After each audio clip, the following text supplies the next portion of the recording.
야곱은 팥죽 한 그릇으로 형 에서의 장자의 명분을 빼앗았습니다.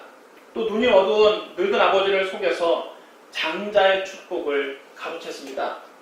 분노한 에서가 야곱을 죽이려고 결심하자 야곱은 그 에서를 피해서 야반 도주했습니다. 너무 황급히 도망을 가느라 지팡이 하나만 달랑 들고 집을 나왔습니다.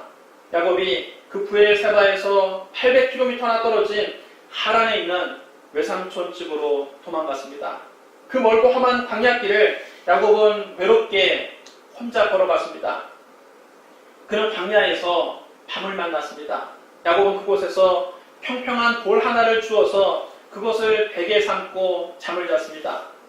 그 밤에 야곱은 꿈을 꾸었습니다.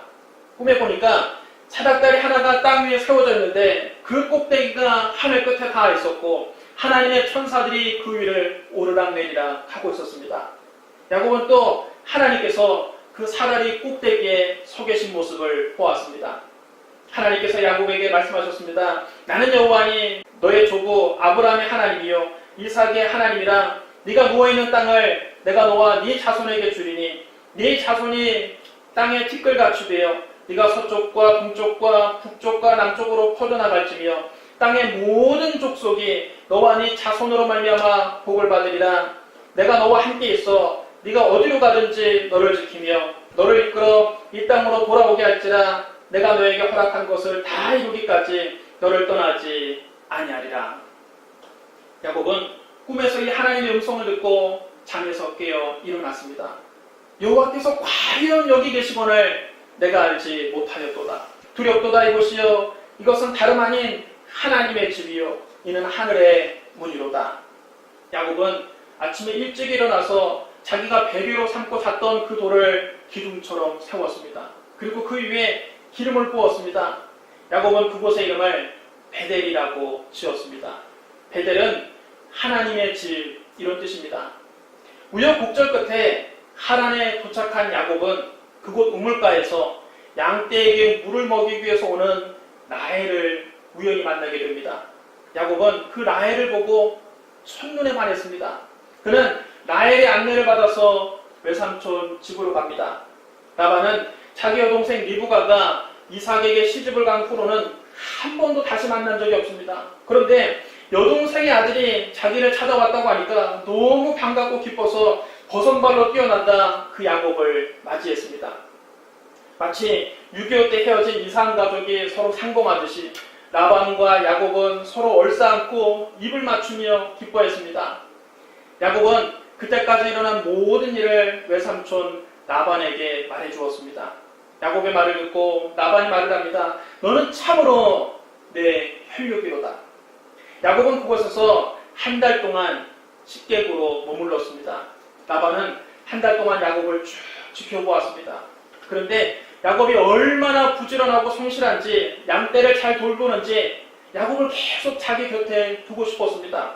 그래서 라반이 어느 날 야곱을 불러다가 말을 합니다. 네가 비록 내 생질이나 어찌 무보수로 내 일을 하겠느냐. 네 품삯을 어떻게 하면 좋을지 내게 한번 말을 해보거라. 라반에게는 2명의 딸이 있었습니다. 큰 딸의 이름은 레아였고 작은 딸의 이름은 라헬이었습니다. 레아는 눈에 총기가 없고 얼굴이 조금 못생겼지만 라헬은 용모가 곱고 아름다웠습니다. 야곱은 라헬을 자기 마음속에 품고 있었습니다. 우물가에서 라헬을 처음 만났을 때부터 야곱은 이미 사랑에 빠졌습니다. 그래서 야곱이 자기 외삼촌 라반에게 이렇게 말을 합니다. 외삼촌의 작은 딸 라헬과 결혼하게 해주십시오. 그렇게만 해주신다면 제가 외삼촌을 위해서 7년 동안 일을 해드리겠습니다. 고대 근동에서는 결혼을 할 때 신랑이 처갓집에다가 결혼 지참금을 지불해야만 합니다. 그 이유는 딸을 시집 보내는 신부집 입장에서는 일꾼을 하나 잃는 것과 같기 때문입니다. 라헬도 그 아버지 집에서 아버지의 양을 치고 있었습니다. 그렇기 때문에 그만큼의 대가를 지불하고 신부를 데리고 와야 되는데 야곱은 지금 땡전 한 푼 없이 와서 외삼촌 집에 식객으로 머물고 있었기 때문에 결혼 지참금이라는 것이 없습니다. 그래서 결혼 지참금 대신에 몸으로 7년을 때우면서 외삼촌의 양떼를 치는 일을 해주겠다는 것입니다. 라반은 부지런하고 꼼꼼하고 이 성실한 야곱이 마음에 들었기 때문에 흔쾌히 승낙을 했습니다. 다른 사람에게 라헬을 주는 것보다 너에게 주는 것이 낫겠지. 그래, 좋다. 나와 함께 여기 있자. 야곱은 라헬과 결혼하기 위해서 7년 동안 그 집 머슴으로 일을 했습니다. 머슴살이가 그렇게 쉽지가 않습니다. 야곱은 낮에는 더위와 밤에는 추위를 무릅쓰고 눈붙일 겨를도 없이 일을 했습니다. 하지만 야곱이 라헬을 너무 사랑했기 때문에 그 7년을 마치 며칠같이 여겼습니다. 뼈가 빠지도록 고생을 했지만 그 7년이 하나도 수고롭게 느껴지지 않았습니다. 야곱은 그 7년을 며칠같이 여기며 기쁜 마음으로 외삼촌을 위해 봉사했습니다. 어느덧 7년이 지나자 야곱이 라반을 찾아가 말을 합니다. 약속한 기간이 다 찼으니 이제 라헬과 결혼하게 해주십시오. 라반은 마을 사람들을 다 불러서 큰 잔치를 베풀었습니다. 그런데 그날 밤 라반은 자기의 큰딸 레아를 야곱의 방에 들여보냅니다. 그때는 지금처럼 이렇게 전기불이 있던 시절이 아닙니다. 캄캄한 밤에 야곱은 아무것도 모른 채 황홀한 밤을 지냈습니다. 바로 이 순간을 위해서 무려 7년 동안이나 외삼촌 집에서 뼈가 으스러지도록 머슴살이를 한 것입니다. 야곱은 고생 끝에 이제 낙이 왔다고 생각을 했습니다. 행복에 겨워서 달콤한 잠을 잤습니다. 그런데 이게 웬일입니까? 아침에 일어나서 눈을 떠보니까 자기 옆에 누워있던 여자가 자기가 사랑하는 라헬이 아니라 그 언니 레아였습니다. 야곱이 너무 기가 막히고 어이가 없고 화가 났습니다. 당장 외삼촌에게 찾아가 따졌습니다. 외삼촌이 어찌하여 내게 이렇게 행하셨습니까? 내가 라헬을 위해서 외삼촌을 섬기지 아니하였나이까 외삼촌이 나를 속이시면 어찌 됨이니까? 그러자 외삼촌 라반은 마치 아무 일도 아니라는 듯 너무나 태연하게 이렇게 말을 합니다.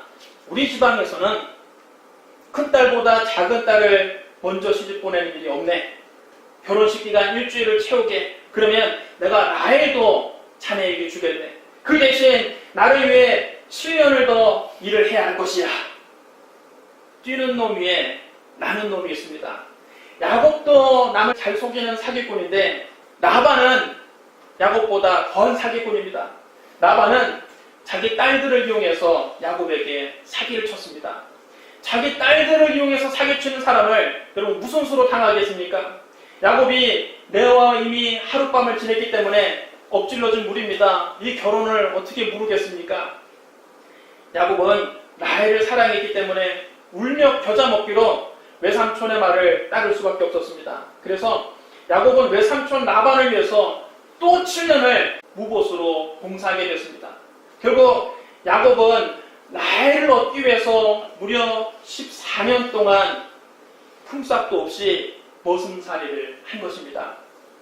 그 후로도 라반은 야곱을 속여서 그의 품삯을 10번이나 더 변경했습니다. 야곱이 외삼촌 라반의 집에 20년을 머물며 머슴살이했는데 무일푼이었습니다. 사람이 무엇으로 심든지 그대로 거두는 법입니다. 야곱이 형을 속이고 아버지를 속였다가 외삼촌에게 똑같이 당하고 있는 것입니다. 야곱이 에사의 눈에 눈물 나게 하더니 20년 동안 자기 눈에 피눈물 나는 것을 경험한 것입니다. 그 사이에 레아와 라헬은 경쟁적으로 자녀들을 낳았습니다. 레아는 6남 1녀를 낳았습니다. 라헬은 자기 언니만 계속 아기를 낳고 자기에게 아이가 없자 자기 몸종 비라를 야곱에게 주어서 그 몸종을 통해서 2명의 아들을 얻었습니다. 레아가 보니까 라헬이 몸종을 야곱에게 보내서 자식을 얻거든요. 그래서 자기도 자기 몸종 실바를 야곱에게 주어서 2명의 아이를 더 얻었습니다. 나중에 하나님께서 그 라헬을 기억하시고 라헬의 기도를 들어주셔서 라헬도 아기를 낳게 하셨습니다. 라헬은 요셉을 낳았습니다. 그래서 야곱은 2 아내와 2 첩과 11남 1녀를 거느린 어엿한 가장이 되었습니다. 하지만 그는 여전히 자기 재산 한 푼 없는 빈털터리로 처가살이를 면할 수가 없었습니다. 20년을 눈붙일 겨를도 없이 수고를 했지만 야곱은 여전히 빈손이었습니다. 성경은 말씀합니다. 여호와께서 집을 세우지 아니하시면 세우는 자의 수고가 헛되며 여호와께서 성을 지키지 아니하시면 타수꾼에 끼어있으며 헛되도다. 너희가 일찍 일어나고 늦게 누우며 수고의 떡을 먹음이 헛되도다. 그러므로 여호와께서 그의 사랑하시는 자에게는 잠을 주시는도다. 하나님께서 안 도와주시면 아무리 새벽같이 일어나서 일을 하고 밤늦게 누우며 눈붙일 겨른 없이 수고해도 20년 수고한 결과가 빈손이었습니다. 라헬이 요셉을 낳았을 때 야곱은 라반을 찾아가 말을 했습니다. 이제 나를 보내주십시오. 내 고향 나의 땅으로 가게 해주십시오. 내가 외삼촌에게서 일하고 얻은 처자식들을 데리고 가게 하십시오. 내가 외삼촌에게 해드린 일은 아마 외삼촌이 더 잘 하실 겁니다. 그 말을 듣자 라반은 뜨끔했습니다. 여호와께서 너로 말미암아 내게 복을 주신 줄을 내가 깨달았노니 네가 나를 사랑스럽게 여기거든 여기 그대로 더 있으라. 라반은 야곱을 붙잡기 위해서 또 말을 했습니다. 네 품삯을 네가 정해라. 내가 그대로 해주겠다. 야곱은 그때 라반에게 울분을 터뜨렸습니다. 내가 어떻게 외삼촌을 섬겼는지, 어떻게 외삼촌의 가축을 쳤는지 외삼촌이 아시나이다. 내가 오기 전에는 외삼촌의 소유가 적더니 이제는 번성하여 때를 이루었으니 내 발이 이르는 곳마다 여호와께서 외삼촌에게 복을 주셨나이다. 그러나 나는 언제나 내 집을 세우리이까. 20년을 고생했는데 일가를 이루지 못한 것입니다. 여전히 빈손이었던 것입니다. 야곱이 단단히 화가 나 있다는 것을 눈치챈 라반은 야곱을 달래면서 말을 했습니다. 내가 너에게 무엇을 해주면 좋겠느냐? 어떻게 하면 네가 나를 위해서 더 일을 하겠느냐? 그때 야곱은 마지막 승부수를 띄웁니다. 외삼촌께서 내게 아무것도 주시지 않아도 나를 위해서 이 일만 하신다면 내가 다시 외삼촌의 양떼를 먹이고 지키겠습니다. 오늘 내가 외삼촌의 양떼에 두루 다니며 그 양 중에 아롱진 것과 점 있는 것과 검은 것을 가려내며 또 염소 중에 점 있는 것과 아롱진 것을 가려내리니 이 같은 것을 내 품삯으로 삼으십시오. 후에 외삼촌께서 오셔서 내 품삯을 조사하실 때에 나의 의가 내 대답이 될 것입니다. 내게 혹시 염소 중 아롱지지 아니한 것이나 점이 없는 것이나 양 중에 검지 아니한 것이 있거든 다 도둑질한 것으로 인정하소서. 흰 양이나 흰 염소 중에서 아롱진 것과 점이 있는 것과 검은 것이 태어나면 그것을 자기 품삯으로 달라는 뜻입니다. 여러분 이게 참으로 바보 같은 소리가 아닙니까? 유전법칙으로 봐도 야곱에게 너무나 불리한 계약 조건입니다. 흰 양이나 흰 염소에서 얼룩덜룩한 것과 점이 있고 아롱진 것이 태어날 확률이 얼마나 됩니까? 라반은 이 제안을 흔쾌하게 받아들입니다. 좋다! 내가 네 말대로 해주겠다. 그는 아마 속으로 생각했을 것입니다. 이런 여우 같은 곰을 봤나? 똑똑한 녀석인 줄 알았는데 정말 어리석은 놈이었구나. 바로 그날 라반은 아롱진 것과 점이 있는 것과 검은 것을 가려내서 자기 아들들에게 맡기고 자기 짐승과 야곱의 짐승 사이에 사흘길의 간격을 두었습니다. 양떼가 절대 섞이지 못하도록 사흘길을 떨어뜨려 놓았습니다. 이제 야곱에게는 흰 양떼만 남았습니다.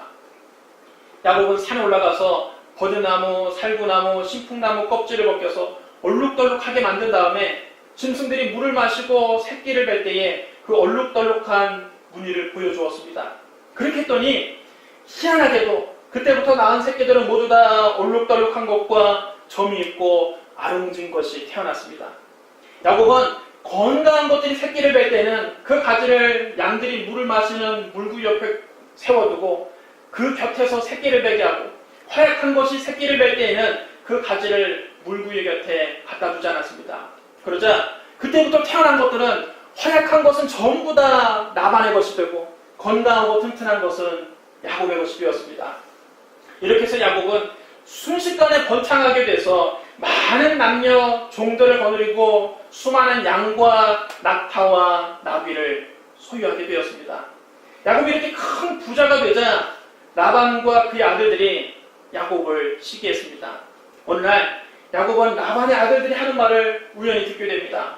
야곱이 우리 아버지의 소유를 다 빼앗고 우리 아버지의 소유로 말미암아 이 모든 채무를 모았다. 또 야곱이 라반의 안색을 살펴보니까 예전 같지가 않습니다. 자기를 바라보는 눈이 예전같이 인자하지가 않고 뭔가 자기를 의심하는 눈으로 바라봅니다. 이때 하나님께서 야곱의 꿈에 나타나셔서 말씀하셨습니다. 네 조상의 땅, 네 족속에게로 돌아가라. 내가 너와 함께 있으리라. 야곱은 자기의 두 아내 라헬과 레아를 자기 양떼가 있는 들로 불러다가 그간의 사정을 얘기했습니다.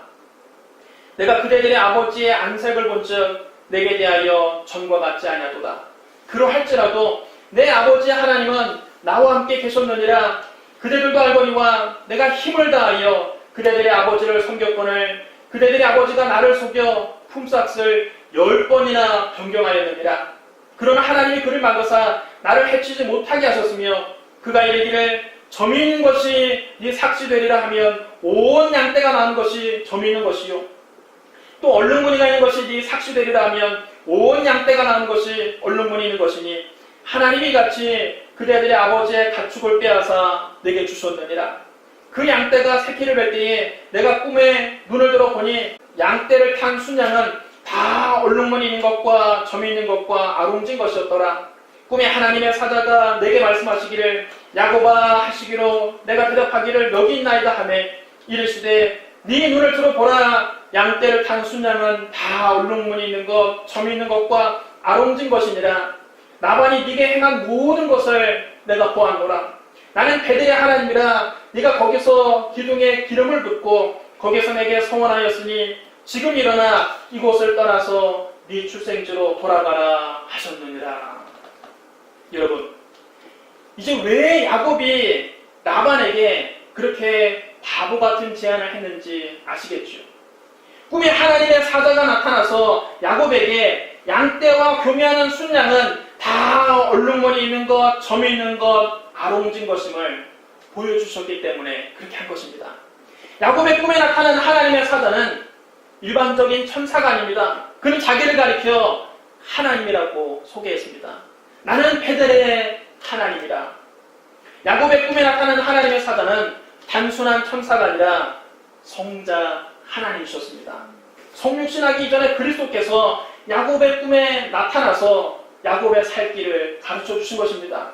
성자 하나님은 한 아기로 베들레헴에 태어나시기 전에도 종종 여호와의 사자로 나타나셔서 당신의 사람들을 돌보셨습니다.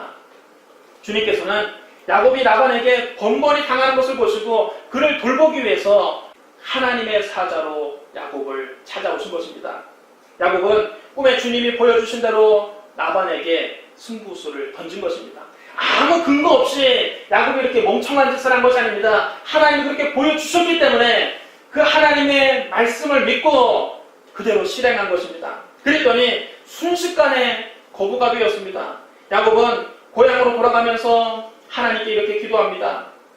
내 조부 아브라함의 하나님, 내 아버지 이삭의 하나님 여호와여, 주께서 전에 내게 명령하시기를 네 고향, 네 족속에게로 돌아가라. 내가 내게 은혜를 베풀리라 하셨나이다. 나는 주께서 주의 종에게 베푸신 모든 은총과 모든 진실하심을 조금도 감당할 수 없사오나 내가 지팡이만 가지고 이 요단을 건넜더니 지금은 2때나 이루었나이다.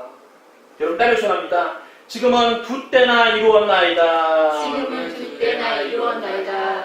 우리 주님은 풍성하게 채우시는 하나님이십니다. 야곱이 고향에서 나올 때는 지팡이만 하나 달랑 들고 빈손으로 나왔는데 이제는 매우 번창해서 양떼와 노비와 낙타와 나귀가 심이 많아 2때나 이루게 되었습니다. 그럼 누가 야곱을 이렇게 번창하게 하셨습니까? 하나님께서 풍성하게 채우신 겁니다. 하나님 말씀하셨습니다. 내 입을 크게 열라 내가 채우리라. 여러분 따르셔랍니다. 내가 채우리라. 내가 채우리라. 우리가 입을 크게 열어 하나님께 부르짖어 기도하면 채우는 것은 하나님이 채우십니다. 신약 시대에도 주님은 풍성하게 채우셨습니다. 베드로는 갈릴리 호수에서 밤새도록 그물을 던졌지만 한 마리의 고기도 잡지 못했습니다. 베드로는 갈릴리 호수에서 잔뼈가 굵은 베테랑 어부였지만 물고기가 그물에 안 들어오니 속수무책입니다. 아무리 부지런한 어부라 할지라도 물고기가 그물에 들어와야 낚을 수 있지 않습니까? 그는 빈배에 찢어진 그물만 싣고 노를 저어서 안개가 뿌옇게 낀 호숫가로 나왔습니다. 그는 인생의 절망을 느꼈습니다. 집에는 베드로만 쳐다보고 있는 가족들이 있습니다. 베드로는 자기의 무능을 절감했습니다. 이제는 이 어부 생활도 못해먹겠다는 생각이 들었습니다. 몸도 마음도 너무나 지쳤습니다. 더 이상 살아갈 용기조차 나지 않았습니다. 배가 호숫가에 닿자 베드로는 배에서 내려서 찢어진 그물을 물에 씻으면서 자기의 무능을 한탄했습니다. 그는 자기에게 한 마리의 고기도 주지 않은 그 갈릴리 호수가 너무나 야속하게 느껴졌습니다. 그래서 그는 허기진 배를 부여잡고 망연자실해서 저 먼 바다를 바라보았습니다. 바로 그때였습니다. 사람들의 웅성웅성하는 소리가 들리더니 수많은 사람들이 예수님을 따라서 그 갈릴리 호숫가에 몰려왔습니다. 더 이상 앞으로 나갈 수 없게 된 예수님은 베드로의 그 빈 배에 오르시고 배를 육지에서 조금 떨어지도록 띄워달라고 부탁하셨습니다. 원격교회 예수님을 자기 배에 모신 베드로는 노를 저어서 예수님 말씀대로 배를 육지에서 조금 띄워드렸습니다. 그러자 예수님은 그 배에 앉으시고 군중들에게 말씀을 전하셨습니다. 베드로의 배가 이처럼 설교하는 강단이 되고 수많은 군중은 저 해변가에 쭉 둘러앉아서 예수님의 말씀을 들었습니다. 아름다운 그 갈릴리 해변이 거대한 야외 예배당이 되었습니다. 설교를 다 마치신 예수님은 베드로에게 말씀하셨습니다. 깊은 데로 가서 그물을 내려 고기를 잡으라. 상식적으로 생각하면 예수님 말씀은 어처구니가 없는 말씀입니다. 갈릴리 호수에서 날이 새면 고기가 안 잡힌다는 것은 그 동네 어린아이들도 다 아는 사실입니다. 게다가 베드로는 어려서부터 갈릴리 호수에서 고기잡이로 잔뼈가 굵은 어부였고 예수님은 나사렛 목수 출신입니다. 베드로는 갈릴리 호수에서 어디가 고기가 지나다니는 길목인지 자기 손바닥을 들여다보던 그 길목을 꿰차고 있습니다. 갈릴리 호수에서는 물고기가 주로 해안가에 많이 살지 깊은 데는 물고기가 별로 없습니다. 그런데 목수 출신 예수님이 베테랑 어부 베드로에게 깊은 데로 가서 그물을 내려 고기를 잡으라고 일러줍니다. 평소 같으면 베드로가 이 말을 듣지 않았을 것입니다. 그러나 예수님 말씀에 은혜를 받은 베드로는 자기의 인간적인 생각, 자기의 경험, 자기의 상식을 다 내려놓고 예수님 말씀에 순종했습니다. 선생님, 우리에게 밤이 새도록 수고하였을 때 잡은 것이 없지만은 말씀에 의지하여 내가 그물을 내리리이다. 그러자 놀라운 일이 벌어졌습니다. 고기가 얼마나 많이 잡혔는지 그물이 찢어지려고 합니다. 자기 배에 가득 채우고도 고기가 남아서 야고보와 요한을 불렀습니다. 그 배에도 고기를 가득 채웠습니다. 누가복음 5장 6절로 7절에 이렇게 기록되어 있습니다. 그렇게 하니 고기를 잡은 것이 심히 많아 그물이 찢어지는지라 이에 다른 배에 있는 동무들에게 손짓하여 와서 도와달라 하니 그들이 와서 두 배의 채움에 잠기게 되었더라. 여러분 따르시랍니다. 두 배의 채움에 잠기게 되었더라. 베드로가 혼자 바다에 나가서 밤이 새도록 그물을 던지고 수고했지만 빈배였는데 예수님을 모시고 나가서 함께 그물을 내리자 물고기를 두 배에 가득 채웠습니다. 우리 예수님은 풍성하게 채우시는 하나님이십니다. 우리가 우리 인생배에 예수님을 모셔드리면 예수님은 우리의 삶을 풍성하게 채우십니다. 우리의 삶을 가득 채우실 뿐만 아니라 이웃에게도 구워주고 나누어주고 베풀 수 있도록 풍성하게 채우십니다. 예수님 말씀하셨습니다. 도둑이 오는 것은 도둑질하고 죽이고 멸망시키려는 것뿐이요 내가 온 것은 양으로 생명을 얻게 하고 더 풍성히 얻게 하려는 것이라. 여러분 따르셔랍니다. 풍성히 얻게 하려는 것이라. 우리 예수님이 우리에게 찾아온 것은 우리에게 풍성한 삶을 주기 위해서입니다. 사랑하는 성도 여러분, 오늘 우리는 극심한 불황의 시대를 살고 있습니다. 사업하기가 그렇게 녹록지 않습니다. 먹고 사는 것이 그렇게 만만치가 않습니다. 사업하는 사람들은 죄다 말을 합니다. IMF 때보다 지금이 더 어렵다. 많은 사람이 야곱처럼 눈 붙일 겨를도 없이 일을 해도 이것저것 떼고 나서 나중에 결산을 해보면 손에 쥐는 것이 없는 늘 빈손이라고 말을 합니다. 베드로처럼 밤에 새도록 수고해도 잡은 것이 없는 늘 빈배입니다. 오늘 예수님을 여러분의 삶에 모셔드리십시오. 예수님을 의지하십시오. 예수님을 붙잡으십시오. 예수님과 함께 사업하십시오. 예수 그리스도는 풍성하게 채우시는 하나님이십니다.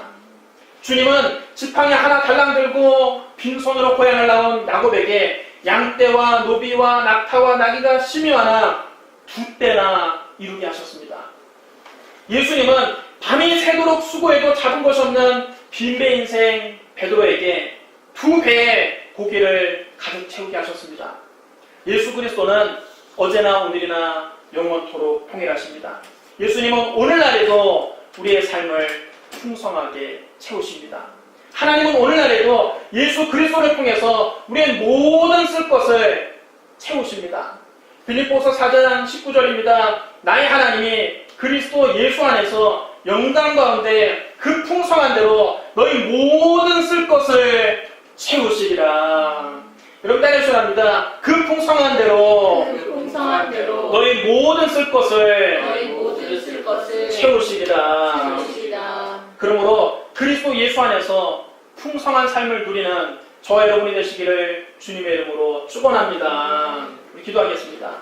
사랑과 은혜가 풍성하신 하나님 아버지, 우리 예수님은 풍성하게 채우시는 주님이심을 믿습니다. 야곱의 인생을 풍성하게 채우신 예수님, 오늘 우리 인생을 풍성하게 채워 주시옵소서. 베드로의 빈배를 풍성하게 채우신 예수님, 오늘 우리의 가정과 사업장을 풍성하게 채워 주시옵소서. 우리 인생을 예수님께 맡깁니다. 예수님과 통행하기를 원합니다. 예수님을 의지합니다. 주여 날마다 함께하여 주시고 사랑하는 주의 백성들의 인생을 풍성하게 채워 주시옵소서. 예수님 이름으로 축복하며 기도드리옵나이다. 아멘.